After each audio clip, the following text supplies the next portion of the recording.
Today's chat is great timing given the new financial year is almost upon us. I'm chatting with Sarah Hardie, who is all about helping women to be empowered with their finances, and not just women, the blokes too. Sarah knows what it's like to start from scratch and rebuild both her finances and her life. Her journey fueled her passion to really make a difference in the world. She's a finance broker dedicated to helping others take control of their financial situations and assure, especially women, that they don't go through what Sarah's experienced. And we're going to chat about that and a whole range of other things. So, Sarah, welcome to the podcast. How are you? Oh, yeah, I'm good. I'm good, Catherine. I've got some kids who are sick and I'm going through that kind of stuff like we often do. But other than that, I'm fantastic. Yeah, and it is often the way, like my kids are grown up and kind of can look after themselves, but life is busy. And sometimes we need to split our focus in many different directions. So thank you so much for being with us today. I'm really excited. Like we dipped into your story, and I'm really excited to dive into that in a bit more detail today. But without giving away the whole story up front, can you give us a snapshot as to what stage of life you're currently at? So you've got kids, obviously. Yeah. So I'm at the kids stage. So I've got one teenager and I've got one 10-year-old. So Isla's 14 and Grayson's 10. And so I think also because my eldest is a girl, they're very different in their life stages. So he still really needs me. He's very affectionate. He's beautiful. She is also beautiful, but not affectionate. Doesn't think she needs me, but does need me. So very different life stages.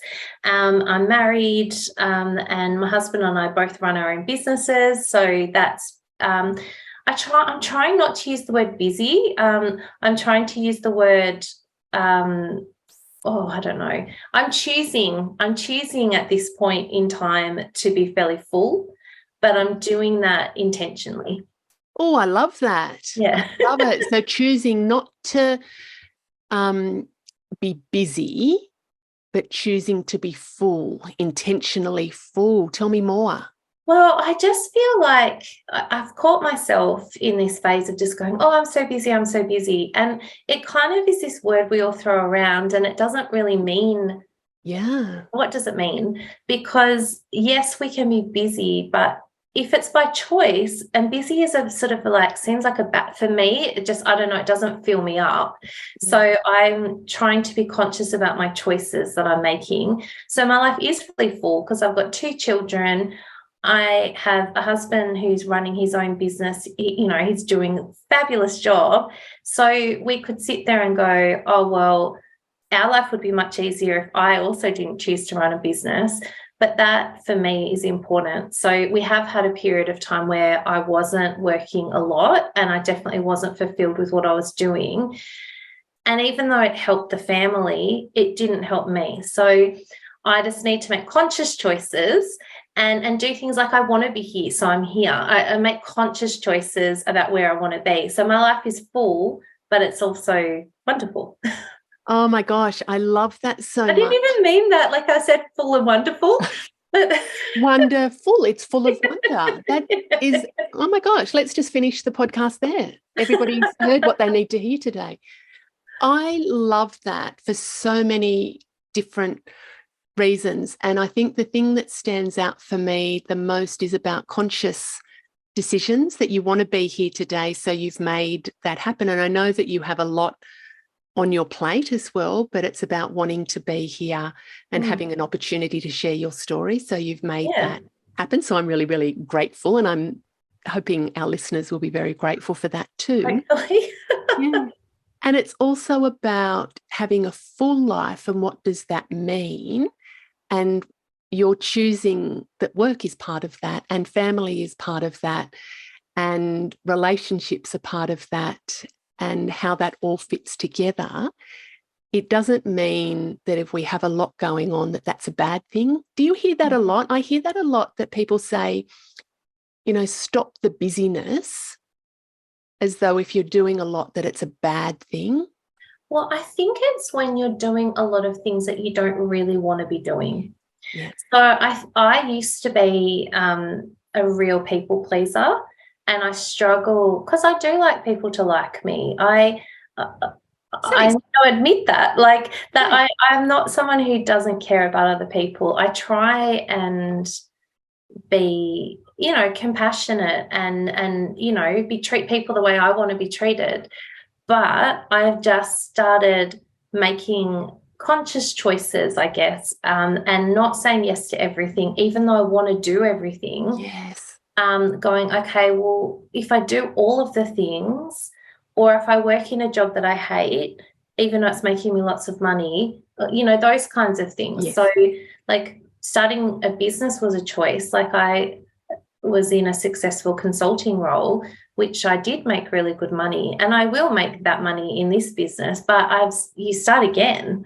Yeah. And that was a conscious choice. And you know what? I wake up every day and I'm so happy. So that's, to me, it's worth a lot. And you don't feel that stress and burden.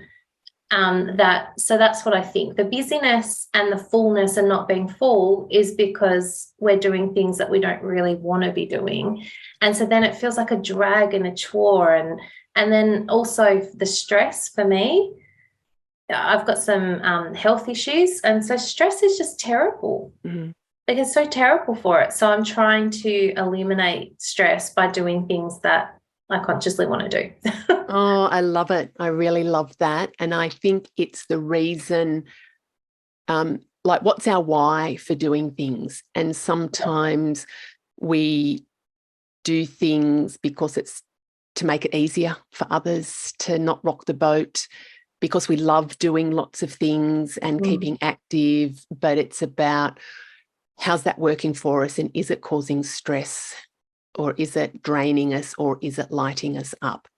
Yeah. And I think sometimes people, when they say, and I know that they're well-intentioned, stop being busy, I would like to hear maybe stop doing the things, if you can, that are draining energy, and do more of what lights you up. Because I'm one of the people that if you say to me, stop doing lots of stuff, that causes me more stress than it does by doing a lot of things. Or just don't stress. Yeah. Oh, okay. Yeah. Just don't stress. Just let it go, and just, you'll be fine. Yes, they're very easy to say and often hard to do. Yeah. Have you always been like that, sort of, or is this a new concept for you about the conscious choices? No, it's definitely a new thing, or newish thing. Newish, yeah. Something that I've learned through experiences, needing to be more conscious. And I think I feel like, as you know, like I'm turning, actually in 2 days, I'll be 44. 44 is my favourite number. Oh my gosh, that's a power. Yeah, 4 is my favourite. And when you put 4 and 4 together, that's like superpower number. Oh my God. I love that. But so, your life is a journey. And so, they've had lots of little experiences and big experiences along the way. And so that's what teaches you. So, you are brought up to be nice and say yes and not rock the boat. And I think I still, to a degree, like, I don't rock boats intentionally. I'm not one of those people who enjoys controversy for the sake of it. Some people love a bit of drama, not so much. But I'm also I do take risks as well, because I feel like I want my life to be fully lived, and I don't want to regret things. So I do things that other people might think, like you've already got a self-employed person in the family. Why would you give up a really good income and both be self-employed? Well, because we're both fulfilled by that. We both love it, and we actually get more quality time together now because we choose our own schedules. For us, it's great. Yes, okay, there is a risk there, but we're young enough that if it all blows up, he's a financial advisor, so he did the plan. Yes, you've kind of got a pretty good risk plan. Yes, well, he's more risk adverse than I am, so that's kind of good, I think, because it balances. Yeah, it sounds like a good balance. That sounds like a good balance, that you've got that fulfillment. You're pursuing your wonder and filling your days with wonder, but it also sounds very sensible and practical that you're able to do your risk assessment around that as well. Yeah, I think that was important, very much so. Do you know, it's interesting. I reflect on this, and when I'm coaching people, for me, it is about having the balance of absolutely what lights you up and what are your dreams, but then having a strategy in place to help make them happen. And that's about bringing, what is your risk kind of assessment around it. And I don't want that to sound like a downer, but it's about how can you bring your dreams alive, given what you've got in front of you, and being a bit of a realist around it. Some people I know have a very different view of the world where they just jump in and they'll make it work regardless. And that works for them, I guess. Well, I think I would be that person if I wasn't married to Will. Ah. Yeah, because I do kind of I'm like, oh, okay, like that sounds great. Let's do that. Yes, let's do it. Let's do it. Mm. But of course, like becoming a finance broker, I knew I wanted to do my own thing. You can't just do that overnight. So obviously there's training and qualifications that you need to get. Yes. But I guess like my personal journey with the finances led me to that, because as I got an interest in finances, like my own finances, that led to then discovering, because I've always wanted to work for myself. As a kid, interesting, really? Yeah. Well, I used to run as a child, so sub 12, I created this club, and so all the neighborhood kids were members. And so as part of the club, we put on like fetes in the neighborhood, and then I'd use the proceeds from the fete to then I did a Clean Up Australia Day where all the kids, if they collected rubbish, I'd use the money we earned from the fete to buy like lolly bags and things, so they'd get like certain lollies for collecting rubbish. Yeah, so I've always had these, and then I had a car washing club as well, and just so. Oh, that sounds so entrepreneurial. So I think I have been an entrepreneur, like in here always, but went to uni because that's what you had to do. It was expected, yeah. It was expected, yes. Yeah. And then, got a grad job and all the rest of it. And so I think then, but every time Will and I would go on holidays, I'd be like, oh, I just want to work for myself. But never quite have worked out what it was that I wanted to do. So when I worked out what it was that I wanted to do, there was basically no stopping me. And he has to slow me down a little bit, but he knows that it's like do you know, that's it, and it sounds to me as though that was in your kind of DNA to be able to have that autonomy to run your own business. I'm going to unpack what you reminded me of then when you were saying your entrepreneurial efforts. When I was growing up, and this was probably a little bit older, my girlfriend and I, we ran the Melbourne Cup sweepstakes. Oh. Yeah, but we kept a profit. Like we kept money for ourselves. We didn't give out all the winnings. And I'm not sure that's what you're supposed to do.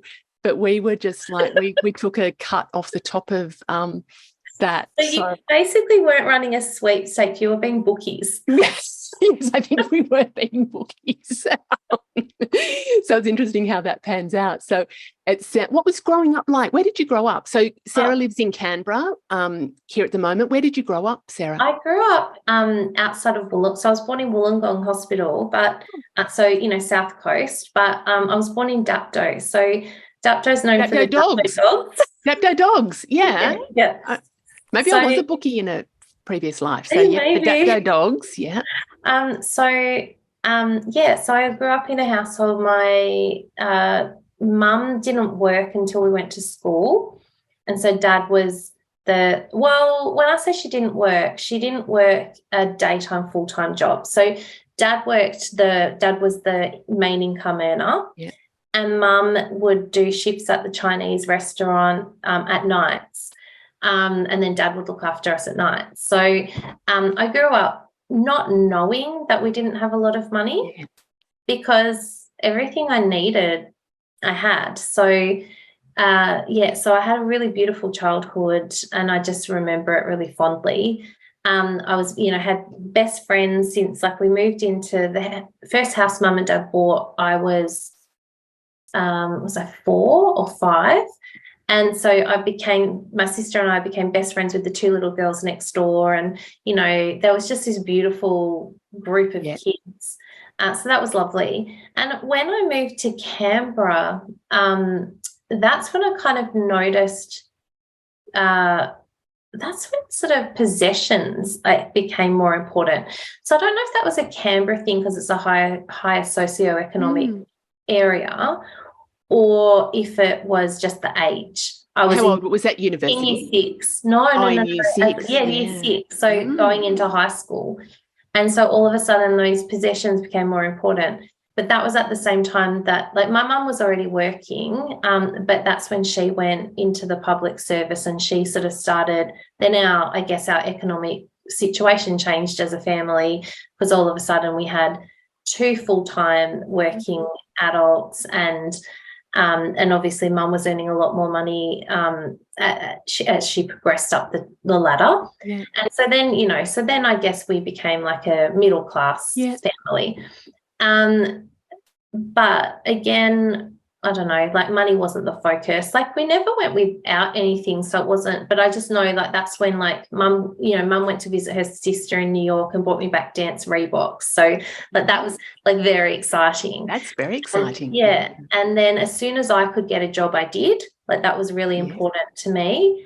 And I was a good little saver, because I had my first taste of going overseas. So we'd never been overseas as a family.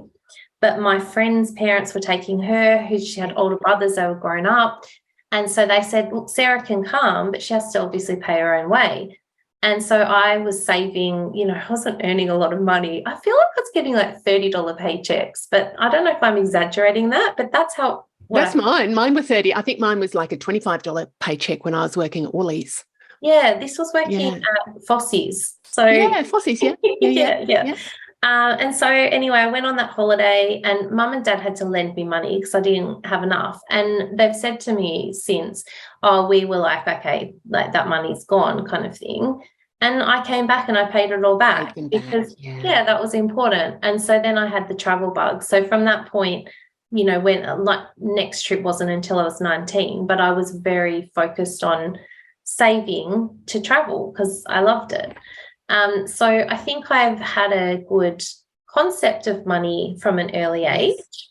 Even, when I was doing those clubs, like, it's like, okay, well, this is how much money we need to make. But I didn't keep any of the money for myself. I just, like, divvied it back to the community. I have that issue sometimes. That sounds very sensible of you and very honest. And so it sounds like it's been in your awareness. When I was growing up, very similar. We were sort of middle class.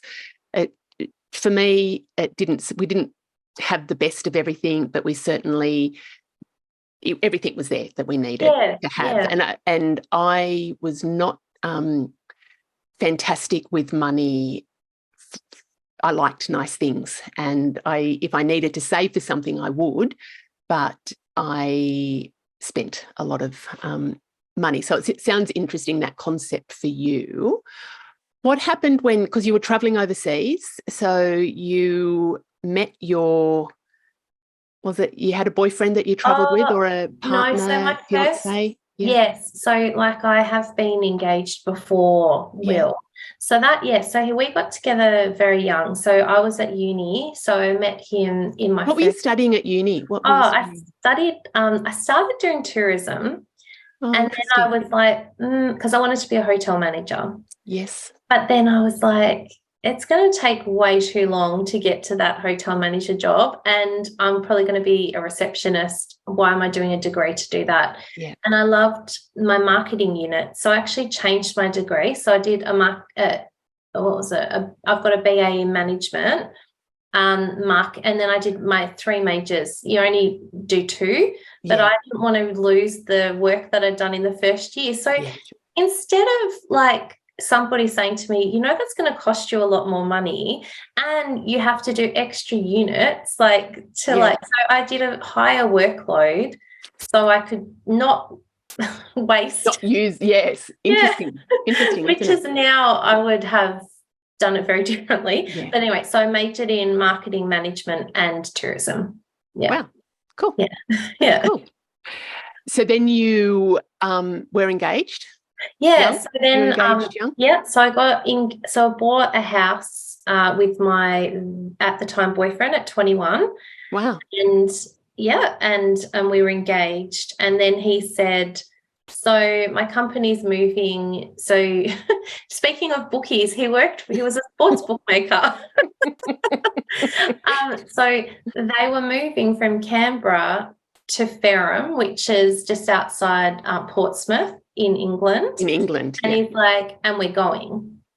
So we had just recently got engaged. We'd gone to India and got engaged at the Taj Mahal. Oh. And yeah, sounds more romantic than it is.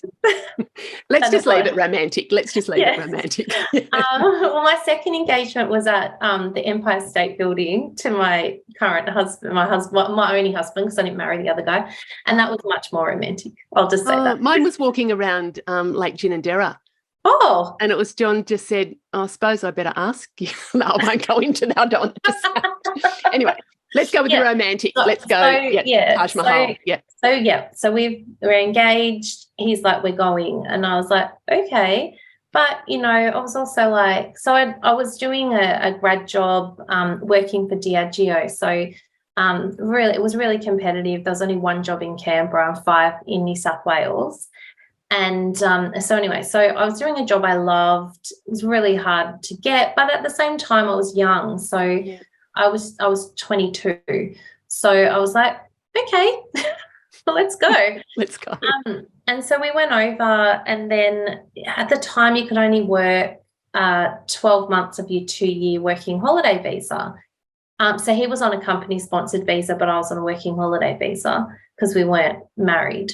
And so he was like, look, we're getting married this year. Your sister's getting married this year. It doesn't make sense for you to work this year. Why don't you not work this year and work the following year? And again, I was like, sure. Great. Sure. That sounds fantastic. But actually what ended up happening was then when we went to apply we had to get a bank account. His work helped him get his bank account. So that was all set up. And he's like, well, it wasn't that easy getting a bank account. You just needed lots of bits and pieces. I can't even remember the process now. But he's like, look, you're going to change your name. There's no point in getting a bank account. And I was like, I guess that one I wasn't as sold on. But I was like, yeah, I guess. So, we're getting married in 6 months' time, I think. No, less, because we were there for a year, whatever, more, sorry. But anyway, it doesn't matter. And then, so I was like, okay. So he would literally hand me money, paper money, or whatever their money's made out of, each week. So I had an allowance. And then I did have a credit card that I used for groceries. But I wasn't using the credit card for anything else. So I don't know why now. It's a long time ago. Yeah. And yeah, so I found myself in this situation where I was really, it was emotionally controlling. So a controlling relationship. So he controlled everything that I did, everything that I spent. He worked nights. So he worked 2 p.m. to 10 p.m. So all of a sudden I was living on this schedule of a night shift person when I wasn't a night shift person. So, sleeping during the day. So you've got less, I'm not saying I didn't see anybody else, because I did, but less time, to less spend of that social. Yeah. And none of my girlfriends were there because the company were all male bar one female, and that was really sad. She ended up committing suicide. So oh god, so I was dealing with that as well, without support really. I mean, the guys were amazing. I was friends with all of them, but it's not the same. It's not having your girlfriends. Having your girlfriends there. Yeah. So it just became a really I don't know, like just a different life than. It sounds very isolating and lonely, and you sounded like, and I've met you since, but that there's a vibrancy about you. It sounds as though that you weren't living a full life then. No, I think that, yeah, because we were like, because when he wasn't at work, we were going out, we were socializing, Yes. we were doing things, but it was very much on his terms, and Yeah. he was very jealous, so he was always accusing me of having intentions for people who I wasn't, and it was just like, anyway, so it's just quite intense. And it was actually, funnily enough, my husband, because he was friends with everyone as well. He was part of the group. He was part of the group, was he? He was part of the group, yeah. Oh, this is juicy. I didn't know that. No, I haven't told Okay. you that. Yeah. It was him and another guy, Ben, who they pulled me aside one night and they said, "Are you sure you want to do this?" And I was like, "What do you mean?" They're like, "Do you want to marry him?"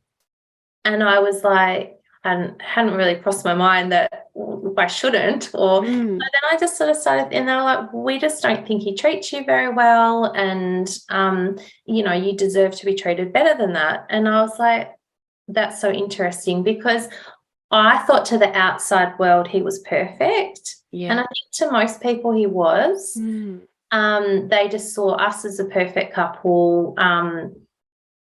Yeah, it was strange. But they saw, Will and Ben. Will and Ben saw what it was really like. Wow. Because Will worked the same shifts as Daruk, so we spent lots of time together and we became good friends, but not ever without him, because they worked the same shifts. Yeah. But anyway, so that made me start thinking, and then I sort of said to him, "Look, I think we need to sit down and let's write down everything that was really positive in our relationship and everything we think that could be better in our relationship." And of course, I had pros and cons. And he just said no. He said, "No, our relationship's perfect. I don't need to do that. We don't need to do that." And so then I was like, what do I do? And so then I, rang up and I talked to my mum and I said, "Look, I'm just not sure I want to walk down the aisle like this. I think I need to come home. I think I'm going to come home for because I was always going to go home 4 weeks before the wedding. I said to her, I think I need to come home early, like maybe 10 weeks, 8 weeks before, and just get my head straight." Because at this point I had actually started having feelings for Will.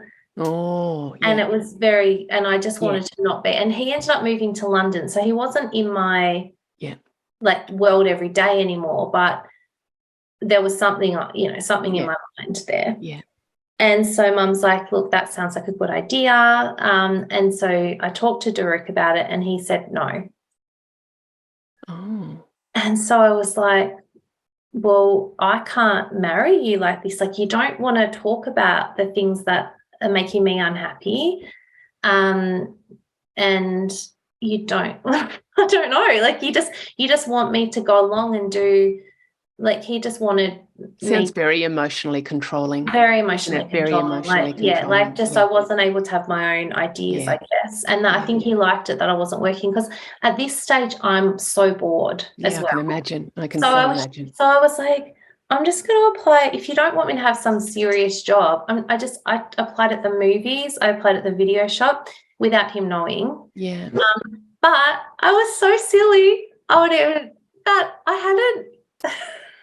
What did you do? So, not saying that they're not important jobs, but I didn't adjust my resume accordingly. Sorry, that was just my Boston decided that, I don't know, there's a butterfly or something. Oh. So sorry, so the jobs, I didn't adjust my resume. So I think it kind of makes sense I wasn't getting the jobs, because they're probably thinking, what's she doing? And, and because I didn't talk to them, obviously you just hand it in. I didn't have a chance to explain why. Yeah, why you were doing it. I was applying for jobs that maybe would be more suitable to, a younger person who hadn't gone to uni and worked in a graduate position. So anyway, so that is probably meant to be, obviously. Yeah. So what ended up happening, this is such a long story, sorry. But we ended up, I ended up saying I have to go. And he had been drinking because I think there was a bit of a substance issue. Yeah. And he basically just picked up the phone and called everybody in Australia one after the other and told them the wedding was off. Oh, and, okay. Yeah. And then he said to me, like, we went to bed, and then he's like, when I get home from work tomorrow, I want you to be gone. Oh, gosh. So you were still in England. I was still in England. So you were planning on just coming back to Australia early, but he kind of kicked you out. Yeah, and I had a flight in 3 weeks' time, because you know how like flights operate on whatever level or whatever. So that was the first flight I could get on. So what did you do for 3 weeks when you were not in your home? I was very lucky that I had friends in London. And so I called my friend Danielle and I explained to her what had happened. Fortunately, one of the guys that lived in their house was a banker, and he spent some time in Switzerland and some time in London. But because he was earning banker dollars, he just rented the room permanently. Even though he wasn't there all the time. Yeah. So she called him and said, can Sarah stay in your room for 3 weeks? He said yes. Oh, that's good. I ended up negotiating with Daruk that he would give me half a week's pay, and that would be enough money for me to contribute to groceries and you know, like, not just go there. Because you had no money, did you? You didn't have nothing. Access to anything because of all this trust in it was almost like just because of circumstances that it's easier for him to look after the money, but really that's a very controlling, but you don't realise it, do you? No. At the time, I've heard that from a lot of women. He took my credit card, so I didn't even... So you had nothing? No, well, I did have a little bit, because... Were you stashing stuff away? I was putting money away for the wedding. Good girl. So I don't know why, but I was just... So he'd give me... I can't even remember how much money he gave me a week, but he'd give me the money, and each week I put money aside. I don't know why I did that. I reckon you know why. Something in the back of my mind. So I had a little bit of money that I'd squirreled away, and so I left with that money, and then I negotiated with him for him to give me some more money, because what I had wasn't enough to get me through 3 weeks, because London's not cheap. No, goodness. So that's how I survived. And then the reason that Will was living in London, and the only person in the world that he had told that he had feelings, because he didn't tell me he had feelings for me. Only person he told was my friend Danielle's partner, who I was living with. Yeah. So we ended up spending a bit of time together in those weeks. And then I I went home, and I was like, I'm moving home, but I'll come back if we still feel a connection. Yeah. And 11 weeks later, he's like, come back. So he was Australian? Yeah. So we're from Canberra. Yeah. Oh, my God. Oh, my God. So, isn't that a serendipity kind of? Yeah, it was like, because we thought it was just an infatuation, you know, because we weren't meant to like each other.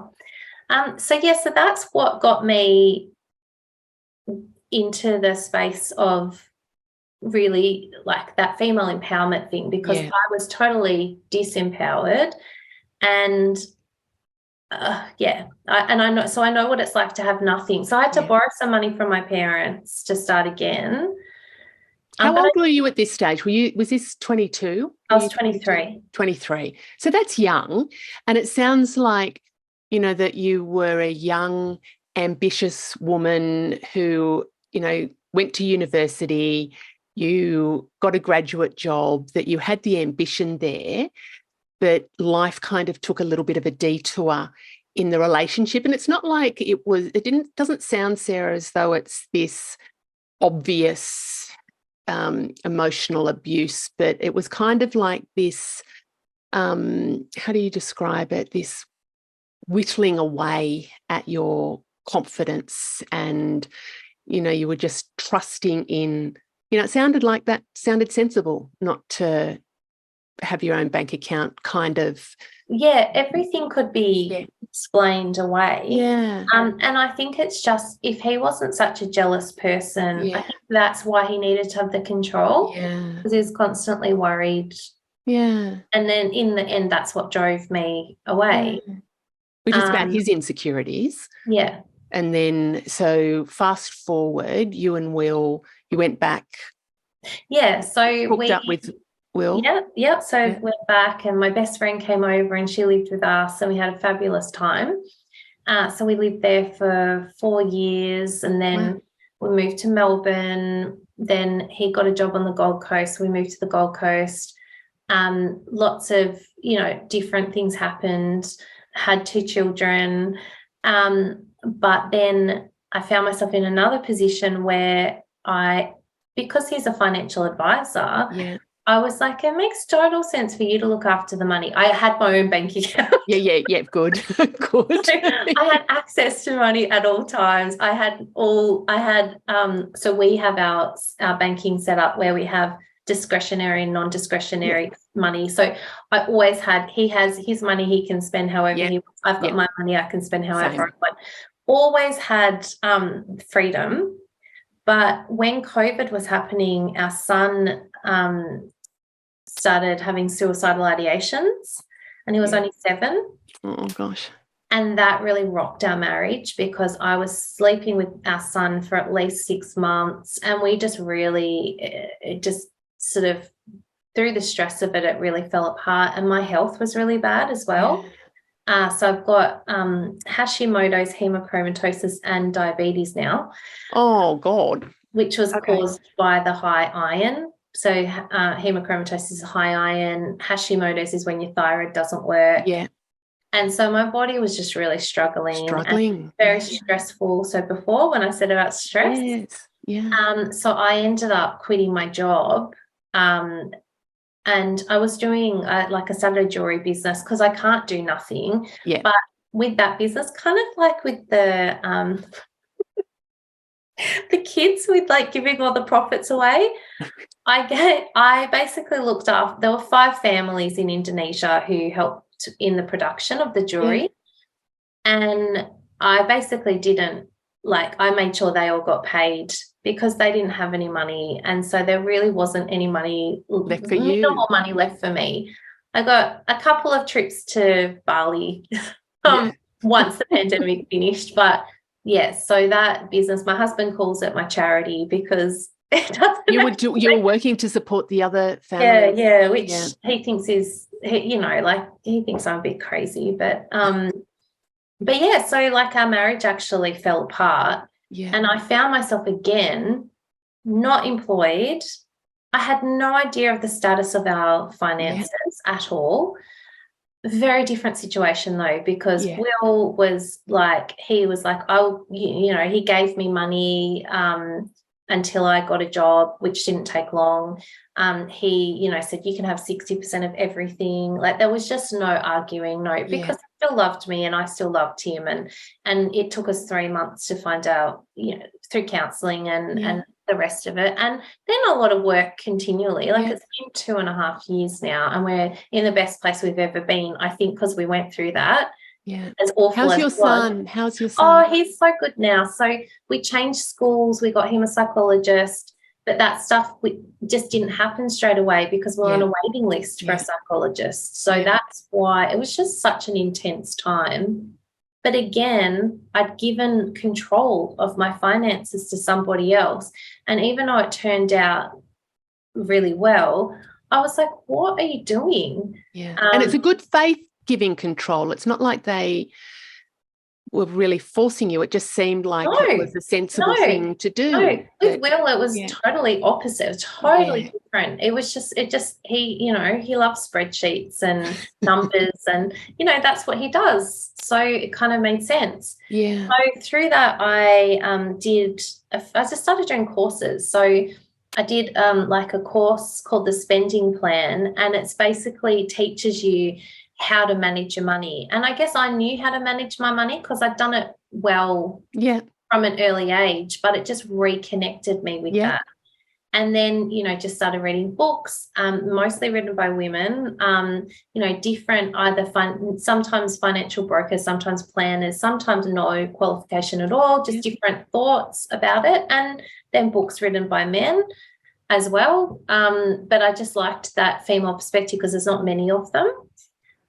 And that's what led me to go, oh, there's my aha moment. That's why I want to be a broker. And I get to do things that sort of are geared towards women as well. Yeah. Yeah. Yeah. And it is, isn't it, that even though it was probably something that was in your DNA when you were growing up, the financial side of things, and also that wanting to help others, like that's very much a thread that runs through your life, that you've got that desire to help others. Yeah. But the finance has been that thread as well, and it's led you where you are now, is being able to help women, but men as well, to be empowered with their finances. Yeah. What are some tips for, like, particularly for women either going through similar or different situations about being in control of their finances? Yeah. Well, look, I'm not here saying that everyone's marriages are going to break up or anything like that. But I think having your own bank account is really important. Yeah. So work out how some people have totally separate finances. We have shared finances. I think when you have kids, it's a bit harder to have separate, but you can. But at least have an account where you are the person who decides what happens with that money. Yeah. So you have complete control of that. And then my second thing is, and I do this a night of female financial empowerment. Couldn't get that out. And I talk about actually understanding where your money goes. Yes. So Will and I have a finance date night, which he loves. That sounds sexy. That sounds so sexy. Very sexy. It would be very easy. It's foreplay for Will.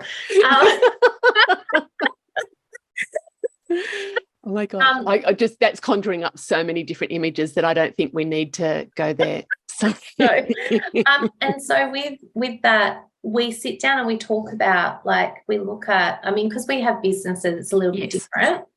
So for us, we look at like our cash flow overall, and then we make decisions, if there's things that we want to do with our money. Like, so we're taking the kids on a cruise. So, we made that decision looking at our cash flow. So you can do that in your own personal, it's a lot simpler. And you can do that on your own too, like that. I'm just thinking some of the listeners might not be in relationships and with partners. So even just not in a relationship, you're in the best spot. You have a financial date night with yourself. Yes. You have a beautiful glass of wine or non-alcoholic beverage that you love, and like something yummy that you like to eat. Yeah. And then, there's lots of programs that you can get, or if you're good with Excel, you can do it yourself, and just understand where your money's going. Because so my biggest tip is allocate every dollar. Yeah. So if you've got $200 left over, you don't just say that $200 left over, you choose where that's going. So you might say $100 of that goes in an emergency fund, and $100 of that goes in my handbag fund, but it's allocated somewhere, because otherwise that $200 is just spent on coffees, or it just goes and you don't know what you've done. Don't even know where it is. Yeah. Yeah. So that's they're the tips I'm going to give you. Do you know what I had, Sarah? Like, I do that. John and I have our own discretionary money that we can access, but we also have joint finances as well. And when we went through some financial shitty time, and it was really shitty time, that I would physically draw the cash out, and I would put it in envelopes because we was just so skint with money that, and quite often we would take from one account to pay another account to, borrow from Peter to pay Paul, and it was just a shitty time. So for me, it was probably a couple of years, I needed to have the physical cash in the envelopes that said this was for, kids' sport. This was for, I think I allocated once a month for them to have a McDonald's something. I just had to have it where I could see the money. Yeah. And if it wasn't there, it's like, we don't have that money. It was stressful. It was fucking, like, it was shit time. Yeah. When the world operated in cash, I think that's the best way to do it. But now that the world is not so doesn't, cash, but you can get really great bank accounts where you can actually have up to 10 I do that now. We do that now, that we actually have it. And so when because I'm self-employed, so my money is very sporadic. Yeah. And so when I get paid, I actually go through, and a percentage of each pay that I get goes into the different, because I've got to do my superannuation, I've got to do my GST, got to have money aside for tax. And so I make sure every dollar is allocated somewhere. Yeah. And it's good, for us now, they were shitty for a couple of years, but they're actually lovely now. Yeah. And I think that's the thing. I hope that what makes me good at my job is I've been in all circumstances. Yeah. So I also got fired when I was pregnant. That was stressful, because we went to one income. Will got made redundant when we had our second child. So then we went to one, I was meant to have a year off, but all of a sudden at 5 months old child, I was back at work full time. I think because I've had those life experiences, I understand what other people are going through, and I don't judge anything because I'm like, God, I've probably done it myself. We racked up debt when we were in the UK. We made bad financial decisions when we were young and dispersed together, and now we're sensible, but we still, sometimes I'll still do something wacky, and we'll be like, Sarah. Do you know what I go through? I think I've learned to be better with money. We certainly didn't, our family, we didn't talk about money. It was kind of like, once I moved out of home and got my own job, it was just like, holy shit, what do I even do? I spent so much because I'd never had that money before. Yeah. And then it took me a while to kind of go, oh, actually, I do need to be a little bit sensible with this. Yeah. So I know I was talking with some girlfriends the other day. They were similar. They was just like, well, we never talked about money, so I just haven't really known how to look after it. I have talked to my children about money since they were really little. So did it in ways like we'd go to Big W and I'd go, okay, you've got $10 that you can spend, because, the kids always for toys. I'm like, okay, $10. And from before they really knew the numbers. Yeah. And so, Grayson would have to work it out and I would have to work it out, and they'd go, okay, well, can I have this? And I'd be like, okay, well, what does that say? And they'd be like 4, 5, and explain to them. And I think that, that's my dog. No. Oh, my dog, it must be that there's a I don't know if people can hear it. We've got a thunderstorm. Yes. Happening. Yeah, so our dogs have just gone crazy because of the thunderstorm. So do you need to let him out? Or Yeah, sorry. He won't run away. No, I'm just going to open the We've door. just done that. So Canberra is the thunderstorms are just happening in the background, which is kind of cozy and nice. But it is. I was enjoying it until he started making noise. Yeah, so you've been teaching your kids about money since they're young. That's great. I think that's really great. So, things like Grayson will ask for, if we get, the kids will have Domino's pizza and then we'll get something decent. Yeah. But, they'd say, he'd be like, I want a meat lover's pizza. And I'd say, well, that's $16. Or you could have a pepperoni pizza, which is $5. I don't know how much they are now, but... Yeah. And so I'd say, but if we can find a voucher, we can get it for $8, and then that's 2 pizzas. So that means you can have pizza this week and next week for the same price. And he gets it. He gets that. That's good. He's really good. He's going to work for me. We've already decided. Have you? Yeah, I reckon he'll be out doing fake money with the kids so I think he'll have that all sorted.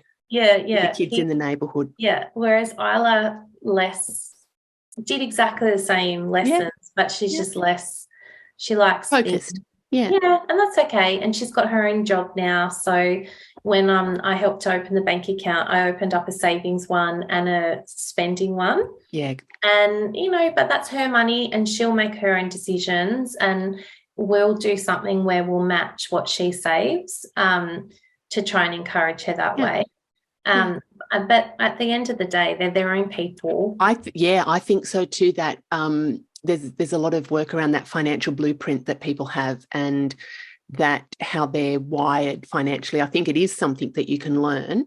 Some people are very naturally focused and driven by the saving, others not so much. And it's about, for me, there's a lot of women that I work with that circumstances in life have changed and they don't have the finances to support them. And for me, finances are really about choice and freedom. And when you have money, that you have choices in life, that you can do things. So it's about saving for a certain goal, absolutely, saving for a rainy day, but also about having money to provide choice in life. And for me, it's also about the more money I have, the more I can do with that to help other people in their lives. So it's not just about, earning money. And I know some people struggle with that, about it's greedy to have, to be earning lots of money or to have lots of money. But I think about certainly the money for myself and my family, but what can I do with that to be able to provide opportunities for other people? Yeah. So yes. And it is part of that. I run the Happiness Hangouts, and there are expenses that I need to incur for other, venue and catering and things. But I really try and keep that at a low, like I cover a lot of those costs myself. So I'm not passing on a huge expense to other people because I want it to be accessible. And if I didn't have that financial situation that I'm in, it wouldn't afford me that opportunity to be able to keep it at a low, a low end price. Yeah, I love that.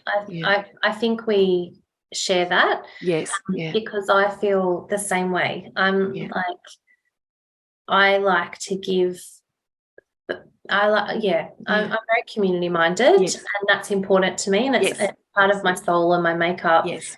And so that's how I see, the better my financial situation is, the more of that I can do. Yes. Rather than feeling guilty for, having things. It's like, no, like I work hard for what I have. So I don't need to feel guilty for having it, as long as I'm teaching my children the value of what we have, and discussing the fact that we may have, he may feel like there's people that he knows that has more than what we have, and that's true, but there are much more people in the world that have less than what we have, and we need to practice gratitude, like you said earlier. If I had anything that I do. My thing that I love is I listen to sleep hypnosis. I love it. And I choose ones that are focused on gratitude, on removing negativity, and then, positive mindset. So they're so I listen to different ones, because you can get there's ones that have challenges that you listen to for a minimum of 30 nights, and then, and I just think, and then telling my children the same thing, that being grateful for what you have goes a long way. Yes. Yeah. I 100% agree. 100% agree. Something that comes forward to me as we talk about this, I work with a lot of women entrepreneurs, and a lot of women entrepreneurs that are in service-based businesses and spiritual businesses. And there's often a limiting belief that it's not okay to charge whatever the dollar amount is for their services. And for me, finances it's an exchange. Money is an energy exchange. And it's not about saying how much you are worth, but how, it is putting a dollar value on what the services are that you're providing. Now, there are some circumstances where I don't charge. I do pro bono work, but I'm very conscious about where I do that and when I do that, because when I was first starting out, I was like, oh, I need to get clients, so I'll do free stuff. And people that I did it for free for didn't value what I was providing. So when I was charging, it was like, oh, yes, okay, well, I will take this seriously and I will do the work because I've put some invested in it. Yep. And so it's an exchange there. It's an exchange. Totally. Yes. Mm, So the night of female financial empowerment that I do, I charge $50 for it, or if it's a workshop, a little bit more. Yeah. But then I have places that there's some charities that I can offer spots for free. Yes. And no one knows who's coming for free and paying. No. And that's beautiful because it affords me to be able to offer that opportunity. Yes. And cover my costs, but also you've got some skin in the game. Absolutely. If it's raining outside and miserable, you're still going to put your jacket on and come. Yes. So that's better for both of us. Yeah. And the other thing you were talking about, I think lots of people have a negative money mindset. Yes, I agree. Yeah. And I think growing up, my parents have a scarcity mindset with money, even though I think it might come from when we were growing up because they didn't have a lot of money then. Yeah. Now they're really comfortable. They've got a beautiful life. They've got beautiful things. They're like just on a 12-week Europe holiday at the moment. Wow. They're always worrying about money. And it's they're not bad people and they're not Scrooges with their money. They just worry about not having enough money when because they're retired. And I always think there's enough money. I always think there's more money. There's more money coming to me. There's always more money coming to me. And there is. Even when we were really broke, it didn't feel like that really broke because I just made that going out with my girlfriend and having a cup of tea and a slice of Vegemite toast. That was $10 back then. God knows what it would be now, probably closer to 20. But that's what I could afford. And I made that really special because that's what I could afford. And, and then opportunity came. Will got offered this great opportunity to go to the Gold Coast. And then I ended up, working for Stockland in a property, selling property, managing a property development. And I'd always wanted to work in that space. So I think things come when we feel like there's enough and we feel like that there's more than enough.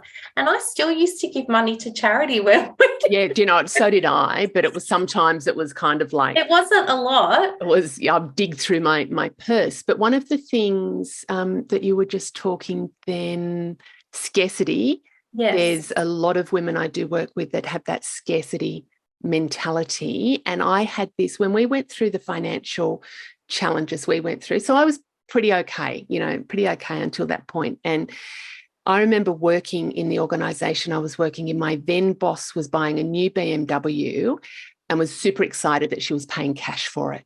Oh, wow. And John and I were just like, fuck, we think we're about to go bankrupt. I don't even know where our next... I was working, but everything was just... we're in dire financial. It's like, if we go bankrupt, I don't even know where we're going to live. I don't know. And that was stressful. And there are bits of advice I got there. And one person said, Catherine, when you're going through shit, just keep going.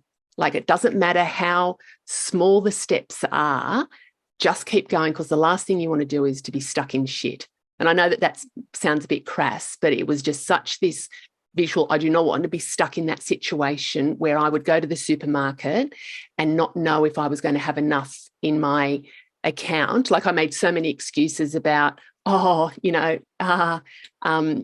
covering up why we didn't have money. Totally. I understand what that's like. Yeah. So that was stressful. So that piece of advice. And then there was something that clicked with me, Sarah, that I just went, I don't want to live like this, because I was always looking at, I don't want to be stressed. I don't want to go to the supermarket and know that I haven't got enough money. I don't want to be not having enough money. And when I'm coaching people, we talk about those as away from goals, that I want to move away from being broke and stress and not having money.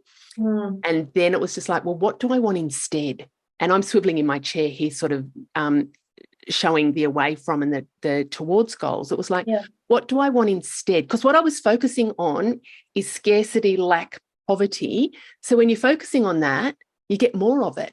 So I went, what do I want instead? And I started to focus on what I referred to as the towards goals. I want to feel stress-free when I'm paying for my groceries.